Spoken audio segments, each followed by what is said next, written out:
I am Dr. Rebecca Brown, coming to you with your weekly Wellness Minute. And this week I have something really easy for you, and it's about increasing energy.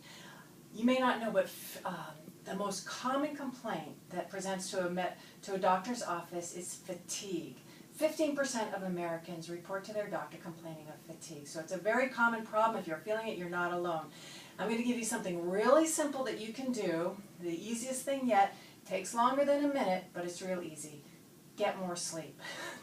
That may seem really ridiculous, but it can make a huge difference. I'm going to ask you this week, if you're having fatigue issues, to sleep 1 extra hour.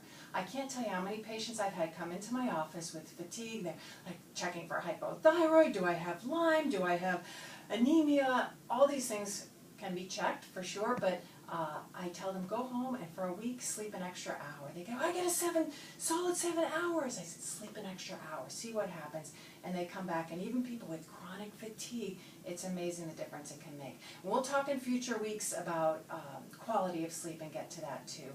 Another thing to keep in mind, and if you're not a patient, you may not be aware of this, but your nervous system, if there's any imbalances or interferences to the nervous system, it just takes so much energy to go through life. It saps your energy. So that's something important to be checked as well. And as I mentioned before, I'm going to be throwing in freebies here and there for you to keep you motivated to listen to the Wellness Minute. So this week, if you're not a patient or if you haven't been in for a while, come in and we'll give you a completely free nervous system check and make sure that there's nothing that's keeping you from having your full energy. And feel free to forward this this video on to anyone that you know that might be interested in having that checked as well. All they need to do is mention they saw this video, like us on Facebook, follow us on Twitter, and they can get that free service as well. So tune in next week. We'll talk more about quality sleep and more ways to increase energy for many, many weeks to come. Thanks for listening. See you next week.